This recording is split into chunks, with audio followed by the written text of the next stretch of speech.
नमस्कार. पुरंदर आंतरराष्ट्रीय विमानतळ म्हणजे ज्याचं नाव छत्रपती संभाजीराजे आंतरराष्ट्रीय विमानतळ. 2016 पासून ते 2025 पर्यंतचा प्रवास पुरंदर तालुक्यासाठी आणि बाधित 7 गावांसाठी वेगळा ठरलाय. त्याच अनुषंगानं आता 2025 मध्ये या आंतरराष्ट्रीय विमानतळानं एक नवं वळण घेतलेलं पाहायला मिळतंय. सध्याचं वळण असं आहे की हरकती घ्यायला सुरुवात झालेली आहे. अनेक हरकती प्रत्येक गावाने सादर केलेल्या आहेत. जवळपास एकतपूर, मुंजवडी या गावांमधून अनेक हरकती शासनाकडे गेल्यात आणि विशेष करून वेगवेगळ्या 8 मागण्या एकतपूर मुंजवडीकरांनी, जे बाधित शेतकरी आहेत अशा बाधित शेतकऱ्यांनी प्रशासनाकडे मांडल्यात. त्याच आपण 7 मागण्या आज 7 ते 8 मागण्या आपण आज या ठिकाणी पाहणार आहोत. नमस्कार, मी निखिल जगताप आणि तुम्ही पाहतात MH माझा. खरं म्हणजे पुरंदर तालुक्यात बहुतांश लोकांना विमानतळ व्हावं असं वाटतं, परंतु जी बाधित 7 गाव आहेत अशा 7 गावांना विमानतळ नको आहे. ज्या शेतकरी बाधित होत आहेत, ज्या शेतकऱ्यांचं जमीन या ठिकाणी जातीये, अशा शेतकऱ्यांना कुठंतरी याचं नुकसान, याचा तोटा मोठ्या प्रमाणात सहन करावा लागणार आहे. एकतपूर मुंजवडी या गावानं मागील काही दिवसांमध्ये ग्रामसभा आयोजित केली होती. म्हणजे 26 तारखेला ही ग्रामसभा सकाळी 10-11च्या दरम्यान गावातील अनेक नागरिक, अनेक विमानतळ बाधित शेतकरी या ग्रामसभेसाठी उपस्थित होते. एकंदरीत एकतपूर मुंजवडी या गावचा विचार करता या गावामध्ये साधारणतः एकतपूरमधील 280 हेक्टर क्षेत्र आणि मुंजवडी गावातील 129.323 हेक्टर क्षेत्र एवढं बाधित क्षेत्र होतं. आणि या सर्वांची एक ग्रामसभा गावामध्ये आयोजित करण्यात आली आणि या ग्रामसभेच्या चर्चेनं, सगळ्यांच्या विचारानं 8 मुद्दे असे काढले गेले आणि ते प्रशासनापुढं मांडले गेले आणि हा ठराव बहुमताने या ठिकाणी संमत करण्यात आला. ते 8 मुद्दे आपण या ठिकाणी पाहूयात. सगळ्यात महत्त्वाचा मुद्दा म्हणजे मोबदल्याच्या स्वरूपात प्रति एकर 10 कोटी रुपये व बाधित क्षेत्रात 35% विकसित आणि बांधकाम करण्यायोग्य भूखंड देण्यात यावा. या भूखंडावर बांधकामासाठी किमान 5 FSI बांधकाम करण्यास परवानगी देण्यात यावी, असा शासनाचा निर्णय व्हावा असं या ठरावात सांगितलंय. म्हणजे काय तर एकरी 10 कोटी रुपये मोबदला आणि जे बाधित क्षेत्र आहे त्याच्यातलं 35% विकसित आणि बांधकाम करण्यायोग्य भूखंड द्यावा.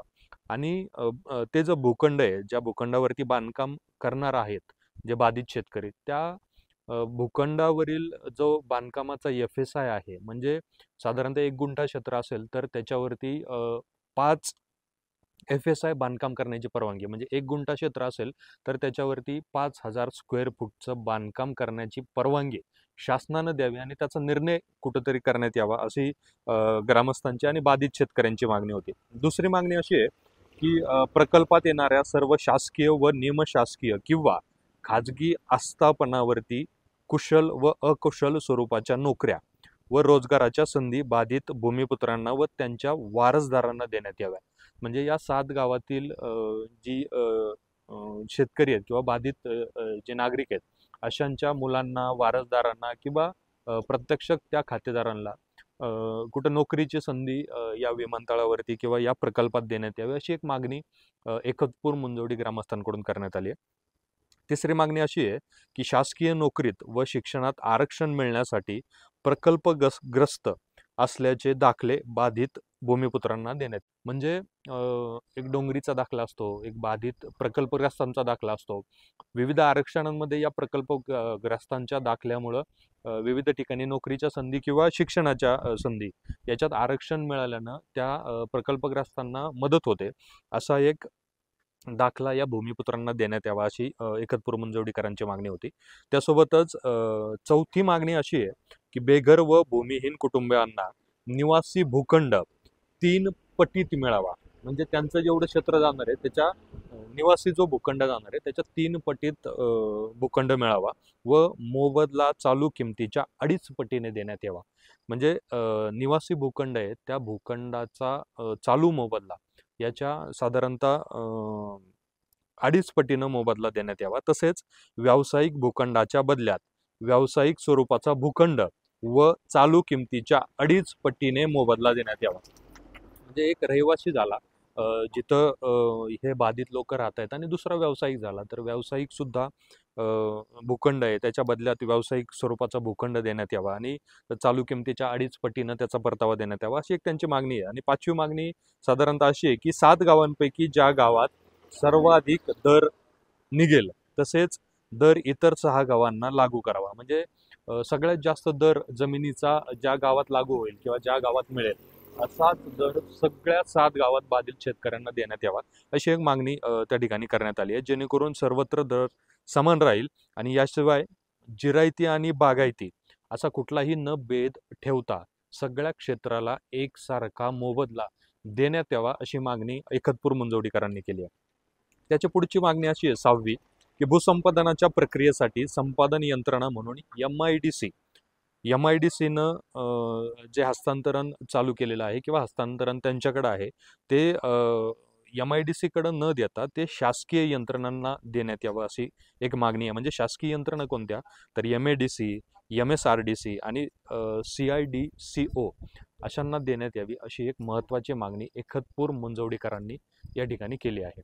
आणि सगळ्यात महत्त्वाची 7वी मागणी जी आहे ती एकतपूर मुंजवडीकरांची ही आहे की मगरपट्टा सिटीच्या धर्तीवर PPP तत्वानुसार शेतकऱ्यांना व्यावसायिक भागीदारी देऊन विमानतळ उभारण्याच्या पर्याय देखील शेतकऱ्यांना देण्यात यावा. म्हणजे ज्या धर्तीवरती मगरपट्टा सिटीची उभारणी झाली अशा प्रायव्हेट पार्टनरशिप च्या अनुषंगानं या बाधित 7 गावांमध्ये सुद्धा भागीदारी तत्वावरती व्यावसायिकीकरण करण्यात यावं, या विमानतळामध्ये बाधित शेतकऱ्यांनाही घेण्यात यावं, अशी एक मागणी या एकतपूर मुंजवडीकरांनी केली आहे. त्यासोबतच 8वी आणि शेवटची मागणी अशी आहे की बाधित गावांमध्ये फळबागांचे प्रमाण जादा असल्याने झाडांचे मूल्यांकन करताना झाडाची वयोमर्यादा, म्हणजे झाडाचं एक्झॅक्ट वय किती आहे, म्हणजे लागवडीपासूनचे आत्ताचं झाडाचं वय किती आहे, सरासरी उत्पन्न व बाजारभाव यांचा प्रामुख्याने विचार व्हावा, असंही या ठिकाणी शेतकरी म्हणतायत.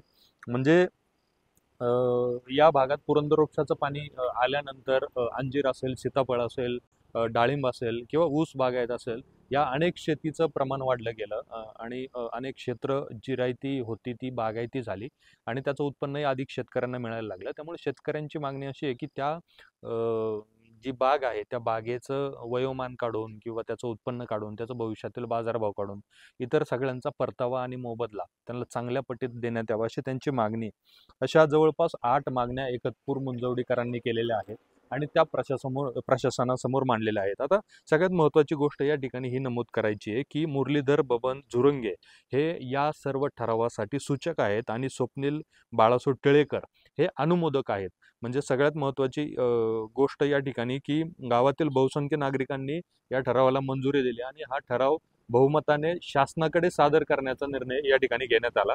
म्हणजे याच्यामध्ये सगळ्यात महत्त्वाचं की सरपंच शीतल किरण टिळेकर आणि उपसरपंच तुषार साधू झुरंगे यांच्या उपस्थितीत या सरपंचांच्या अध्यक्षतेखाली हा ठराव मंजूर करण्यात आला आणि तो प्रशासनाकडे पाठवण्यात आला. आता पाहूयात नक्की प्रशासन याच्यावरती काय भूमिका घेत आहे.